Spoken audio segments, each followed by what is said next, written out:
On today's episode of Locked On 76ers, Keith and I dissect the Sixers' first win of the year. Yes, they took down the Indiana Pacers in game number 4, and now they hit the road. But before we talk about the road trip, let's get into this one. Sixers beat the Pacers, pick up win number 1. We'll tap in next right here, Locked On 76ers. You are Locked On 76ers, your daily Philadelphia 76ers podcast.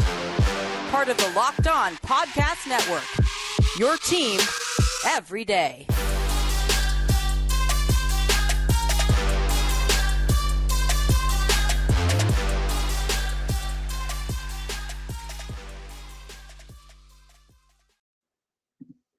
Today's episode is brought to you by LinkedIn.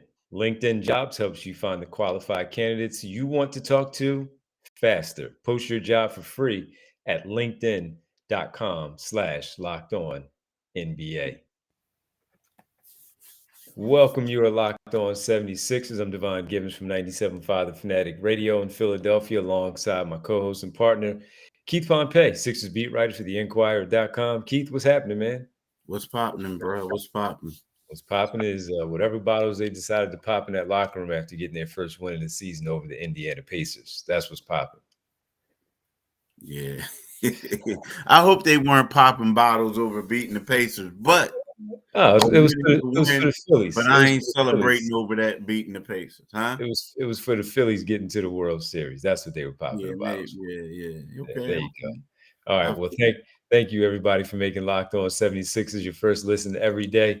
And remember, Locked On 76ers is free and available on all platforms, including right here on YouTube at Locked On 76ers. Well, Keith, a final score tonight for the Philadelphia 76ers, a much-needed one, 120-106. They led the entire game, up by 10 after 1, up also at the break where they were up 64-46 at that point, and they never relinquished the lead. It was never really in question. Yes, Indiana did make a bit of a run later on in the game where they came back and they put up a good amount of points in the second half on the Sixers defense, but there was a lot to take away from. So as we get started, something that stood out to you in this team win here for the Philadelphia 76ers?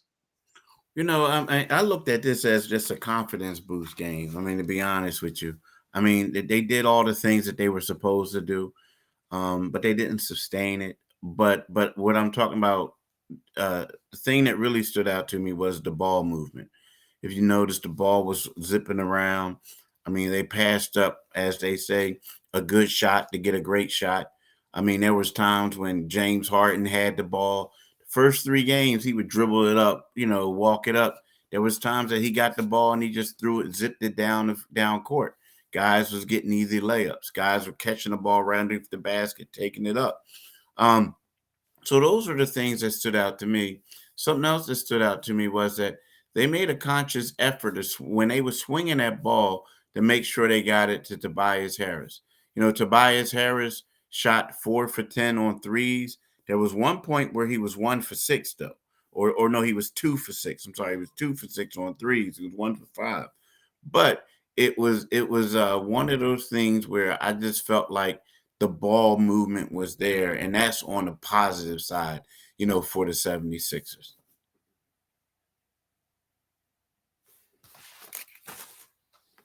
I'll follow you up on that one, Keith, and talk about the ball movement, something that we haven't seen all season long, which is a high assist number on their made baskets. They had 25 assists last night on 38 made field goals in this game. And that was encouraging to me because one of the staples for them last season, and even the season before when Ben Simmons was here, that the assist number was high on the made field goals. And what that tells me, to your point, is that they do share the basketball. And they got back to that tonight where there weren't too many possessions where we felt like it was really selfish. James Harden had a game high 11 rebounds tonight. Tyrese Halliburton second. He had 10 for the Indiana Pacers. But James Harden, 11 assists to go along with his game high 29 points. One shy of a triple-double with a rebound missed, just 9 rebounds. Well, not just, but 9 rebounds on the night. And again, that stands out to me that the ball was moving. Harden had his 11. You had Tyrese Maxey with 3. Everyone else had 2-2, 2-2, 1-1-1 up and down the roster. And they were, as you pointed out, making sure the ball was popping around the perimeter. The ball touched everyone's hand and then gets stuck in one area of the floor with one particular player. So that was something that stood out to me. The other thing for me, too, after looking at this basketball team through the first 3 games, all losses, is the fact that they made 19 3-pointers last night. They were 19 for 43 for 44%.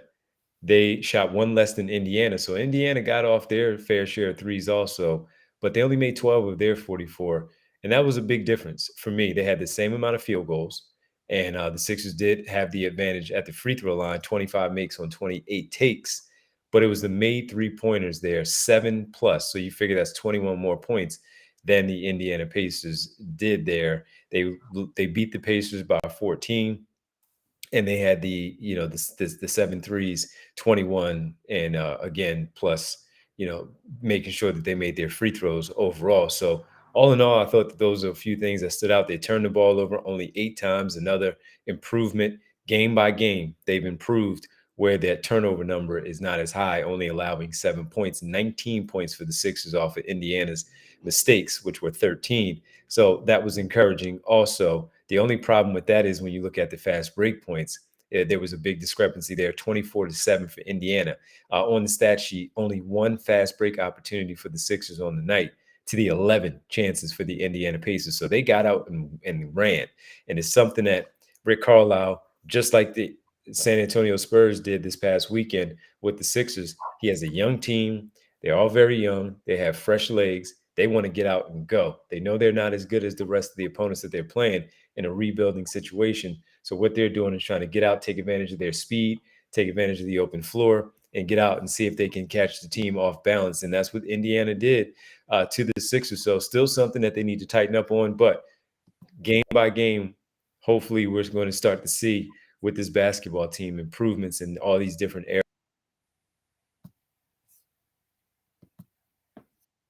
And for me, we know what happened, Boston, Milwaukee, and San Antonio, especially after San Antonio defeated Minnesota on Monday night. You lost 3 good teams for right now. They didn't lose to 3 good teams. Don't do that. Don't do that. Listen.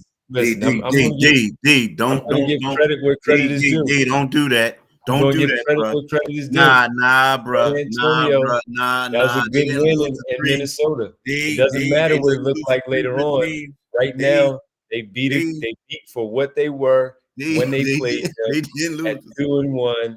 They beat the San Antonio Spurs are playing good basketball right now. We could talk about it 10 games from now. Right now, they're playing good basketball. They shouldn't have lost to them, but they're playing good basketball. I ain't calling them a good team. That was a good win for San Antonio on Saturday here in Philadelphia. Are the Sixers a better team? Absolutely, they are a better team. San Antonio was better than them for whatever reason on Saturday. Okay. And I'm not saying that's a good thing for the Sixers. I'm saying that's a good thing for San Antonio for how they're playing based on where they're going to end up at the end of the season. They're going to be terrible down the line. Right now, they're playing decent basketball. I'm going to give them credit. Yeah, because you know what San Antonio is, man, what they are, real rap. Let's keep it 100. You remember when the Sixers were tanking the first year? Mm-hmm. They started off 3-0. 3-0. They beat Miami in game 1. They beat Washington, and they beat someone else.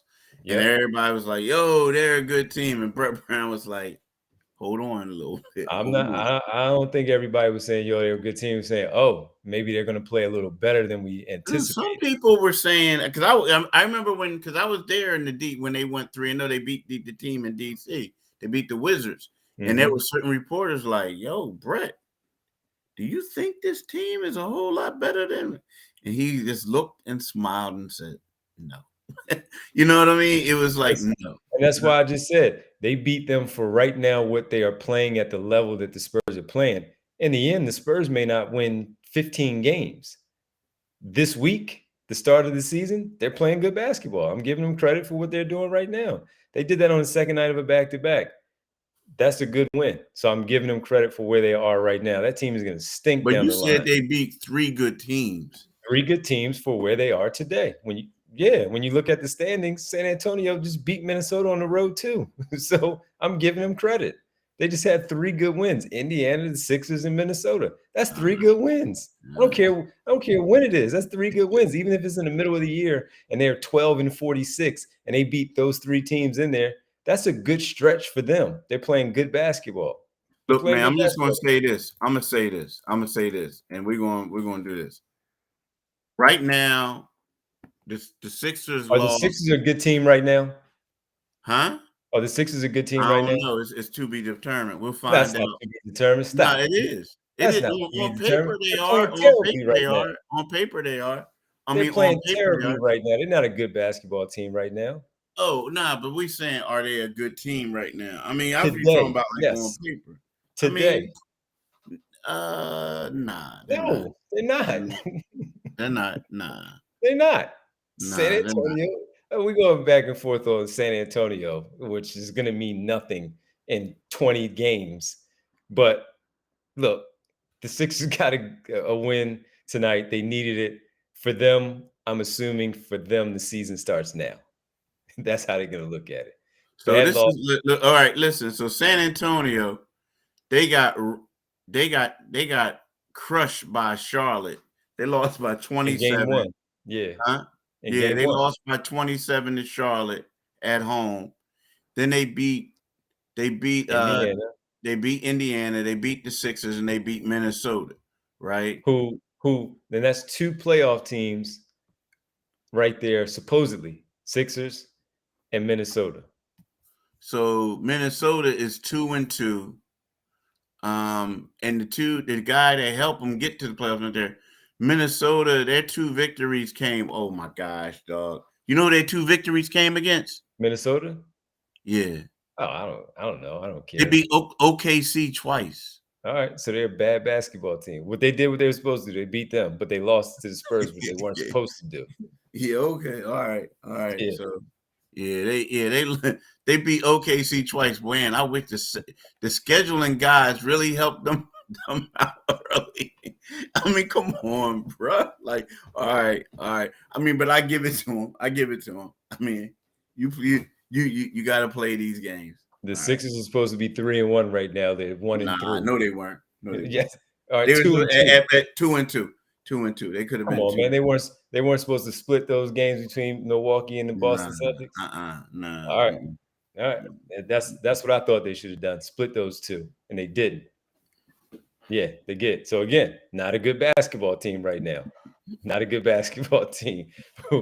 We'll get we'll get into some other things that stood out to us in the next segment here on Locked On 76ers. Keith Pompey, Devon Givens arguing over the San Antonio Spurs. But before we do that, and guys are looking for new jobs, these days every new potential hire can feel like a high stakes wager for your small business. So you want to be 100% certain that you have access to the best qualified candidates available. That's why you have to check out LinkedIn Jobs. LinkedIn Jobs helps find the right people for your team faster and for free.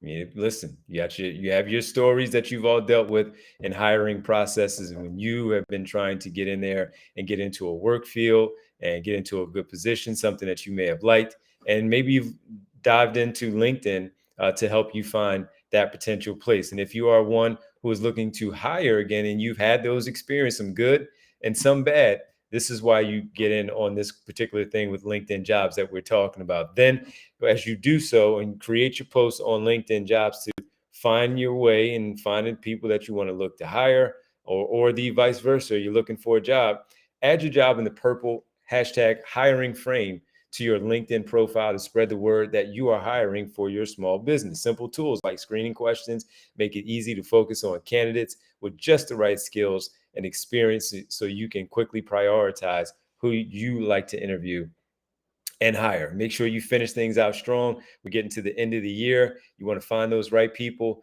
Again, simply, it's why small businesses rate LinkedIn Jobs #1 in delivering quality hires for leading competitors. LinkedIn Jobs helps you find the qualified candidates you want to talk to faster. Post your job for free at linkedin.com/lockedonnba. That's linkedin.com/lockedonnba to post your job for free. Terms and conditions apply. All right. All right. Thanks for being locked on 76. First listen today. Now make your second listen game to game. NBA, of course, and the 76ers in the Eastern Conference. Every moment, every top performance, every result. Locked on game to game covers every game from across the NBA in its entirety with local analysis that only Locked On can deliver. Follow game to game on Locked On NBA. Of course, Eastern Conference for us for the 76ers, but also don't forget about the West, available on the Odyssey app, YouTube, and wherever you do get your podcasts. All right. All right. Appreciate you checking in as always. And Keith, we need to talk about Shake Milton. He got some time tonight, but it's not just about Shake Milton. Coming into the game tonight, the Sixers were, I believe, 103-34. That was the discrepancy there with the bench scoring from Boston, Milwaukee, and San Antonio through the first three games. The Sixers only putting up 34 bench points. All good teams. They finally got something done tonight with their bench, Keith. They were able to get some production from not only Shake Milton, who came out there for a few minutes. Montrezl Harrell had 5 points. Daniel House played had played 6 points in 20 minutes. He hit a three-pointer. George Niang, 13 points. DeAnthony Melton, 11. They were 7 for 13 from the floor and a combined 5 for 10 from three. Those two, Keith, they finally got something from the bench. Now, look, the bench did score for Indiana also. Benedict Mathurin, talented young rookie from Arizona. He had 17. Chris Duarte had 9. But for the Sixers, this was most important because they finally got something to look forward to from their bench production tonight.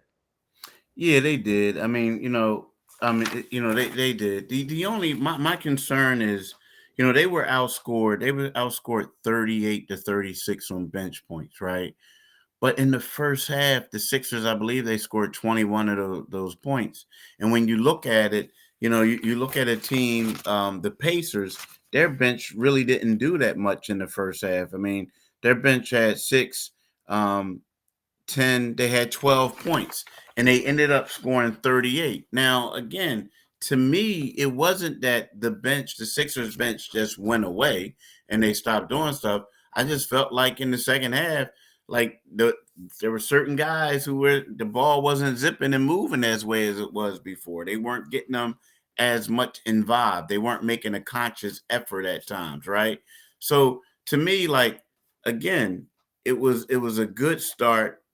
They were destroying them. I mean, at one point, I believe they were up. They had they had 14 bench points to 2 at one point. But then all of a sudden, it just seems like the other team's reserves was cooking. And you look at it and you're like, well, what do you mean? Like, is it 5-on-5 at the same time and the Sixers can't do it? No. It's just that I just felt like certain guys just weren't. The ball was moving, but it just wasn't moving as well as it was in the first half.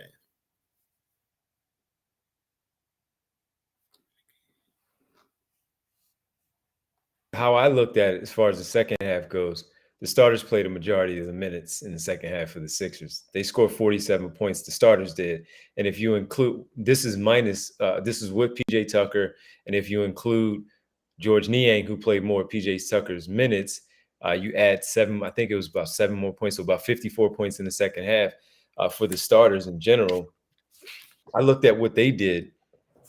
And that's where it was less of the bench and more of the starters in that second half with George Niang getting those minutes. So I just thought that was where Doc Rivers decided to go to. He wanted to, as we've seen in the second half where they had the lead against San Antonio, they gave that up. In this case, I think he wanted to keep his foot on the gas with his main guys and not as much with the reserves, even though they helped him with the advantage at the break at the half, and of course what they did a little bit in the third quarter. But it was more about getting those guys to put their foot on the gas, not let up, and keep putting that pressure on that Indiana team that young, fast, and not afraid. And I think that's what the goal was for Doc Rivers in that second half. Well, was to simply make sure that he didn't let up and he did not give that team any ounce of, while they did lose it by 4, a lot of those young players played in the second half also for the Indiana Pacers. George Niang played 14 minutes and 28 seconds. Daniel House played 8:55 in the second half with DeAnthony Melton 6:06 with Paul Reed 6:14. Paul Reed is not looking to score. Montrezl Harrell only played 3 minutes and 6 seconds. Did not have a shot attempt. He was a goose egg in the second half. So I think it was more of what they did with the starters than they did with the reserves in the second half, and that's why, uh, to your point, it looked a little bit different. Now, PJ Tucker didn't take a shot in the second half, so the 7 points did go to George Niang with most of the minutes. He played 14:28 with the starters for the most part. So I would put his points with the starters over PJ Tucker since he didn't shoot anything. So that's how I looked at it tonight. Yeah, I mean, you can look at it either way because, like, when you look at it, so this you break it down in the second half, right? The 76ers shot in the second half, like, they kind of like the bench wasn't really in there, but then when they got there, their shooting wasn't all that good either. You know what I mean? Some of the guys in there. Now, I will say this. I mean, because what they did is, they shot 50% from the field. The Sixers did, right? The starters shot 15 for 25, 60%. The bench guys, you're right, they didn't get a lot of shots. They shot 2 for 9 though, and that's 22%. So when you look at it, I get what you're saying, but it just seemed like when they got the ball, the rhythm just wasn't there. Now, again, you do have George Niang in there, and you just want him to run. Not George Niang, Paul Reed. You want him to run, right? Montrezl Harrell, you gotta find this guy the ball. You do, because I'm gonna tell you this: when you look at Montrezl Harrell in the second half, he was a +3, right? When we think of Montrezl Harrell, what do you think, D? I think energy. I think points and hustle. Exactly. So my thing is, I don't think defense. I don't think rebounding. Now, sometimes he gets rebounds. So my thing is, he was in there running up and down the court. Montrezl Harrell is a guy that the ball has to find, because when the ball finds him, he plays with more energy. You understand what I'm saying? Like a Yeah, Paul Reed is the type of guy where, you know what? I don't care if he touched the ball or not, because I know he's going to, like, I got to get him. He's going to grab I rebounds. He's agree. going to go up hard and stuff like Mhm, that. To mhm. me, it just looked like it wasn't really there. DeAnthony Melton, this dude was hitting threes in the first half. Then Yep. all of a sudden, he only got 2 shots in the second half. You know what I'm saying? So to me, it's kind of like in George Niang, he played 14 minutes. He only got 2 shots. So if you look at it, it became more of James Harden, 5 for 7. Tyrese Maxey, he shot the ball 6 times and he struggled mightily. Tobias was 3 for 4. So it just seemed like, you know what I mean? It was like everybody was feeding. You're right. They did play a lot, but everybody was like sharing the ball early. And then in the second half, it was like, yo, I got to get mine.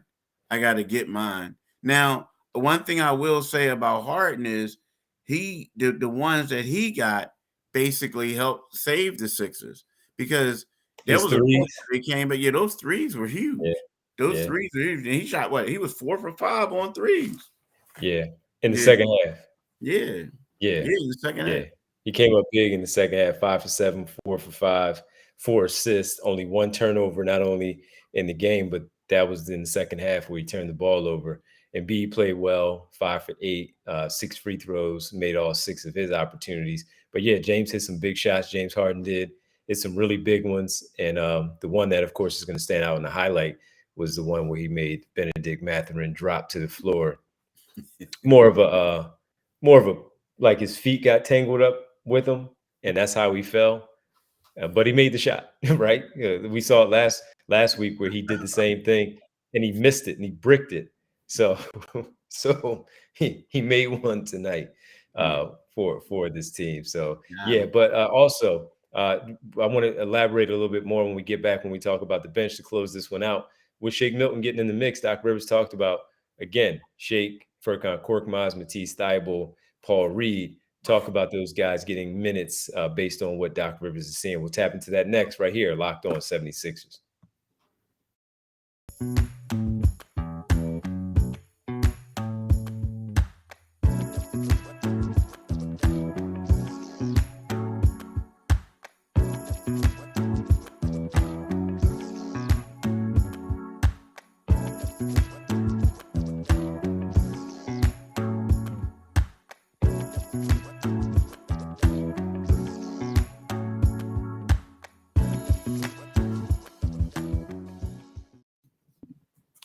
Welcome back. You are Locked On 76ers. Keith Pompey. I'm Devon Givens. Keith, Shake Milton did get a few minutes tonight, as we talked about overall in the game. This is the first time we've seen one of these other players outside of the usual 4 rotation that he had coming off the bench. Milton played 6 minutes and 13 seconds. Did not have a shot attempt, 1 rebound, 1 assist, 1 personal foul in the game.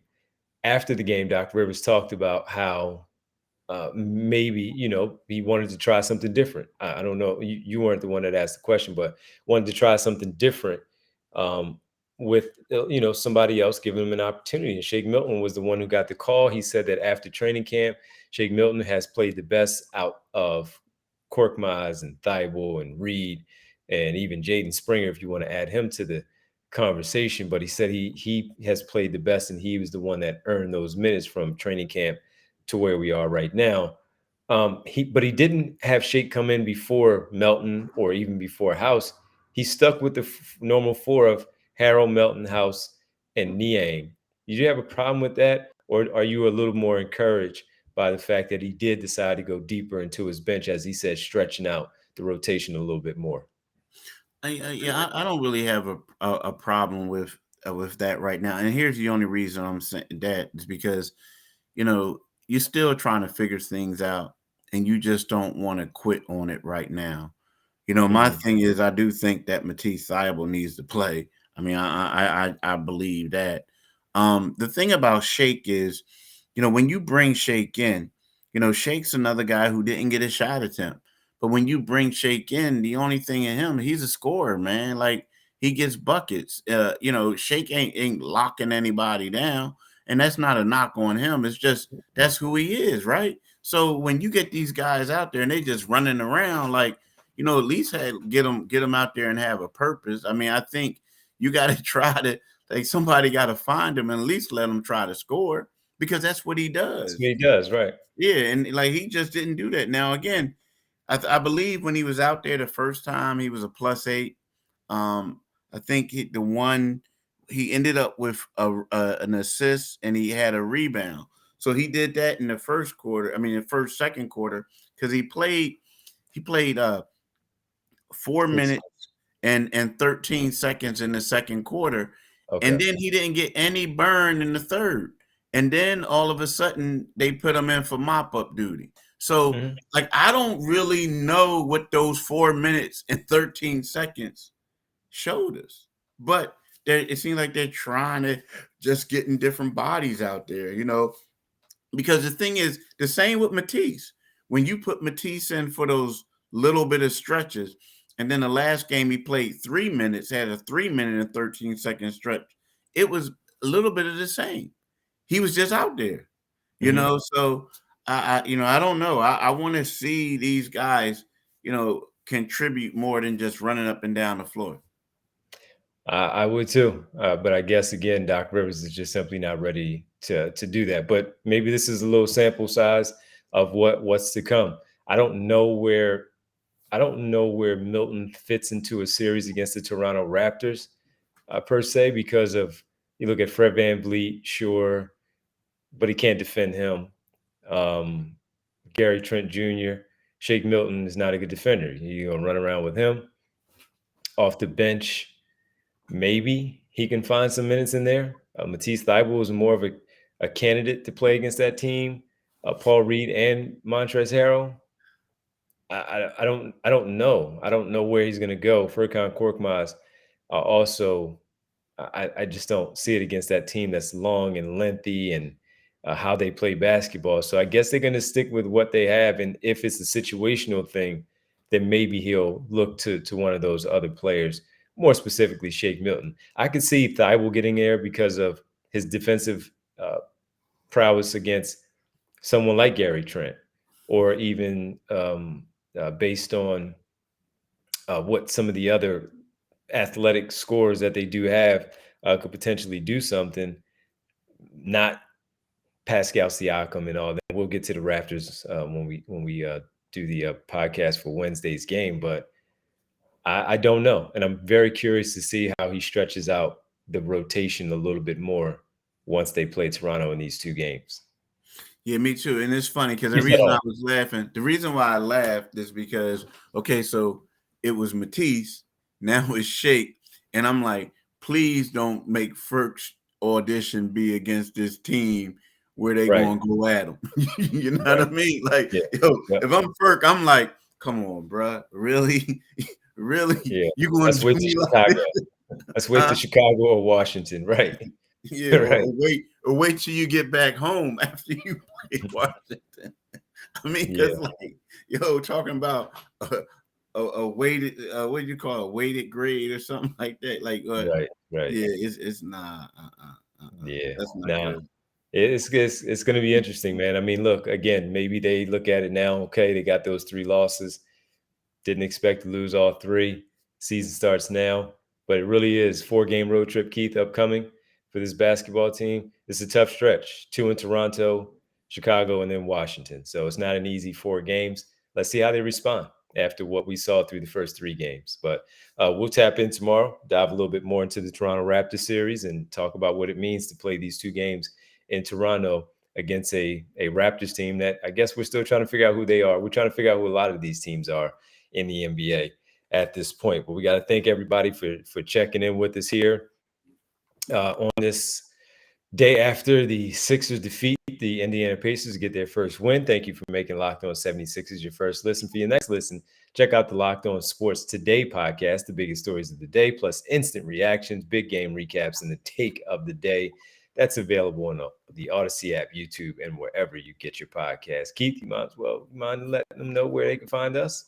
Yeah, like D just said, wherever you get your podcast, you can also get the Locked On 76ers podcast and on YouTube. But when you go to our YouTube channel, make sure you click on the Liberty Bell and become a subscriber. Also, make sure you listen to my man D tonight. You go on tonight at what, 8 o'clock, D? Yeah, 8 to midnight. Mm-hmm. Yeah, so listen to the Devon Giving Show from 8 to midnight. And then also follow my man on Twitter at DevonG975. You can follow me at Twitter at Pompey on Sixers. And you can read my stuff in the Philadelphia Inquirer and Inquirer.com.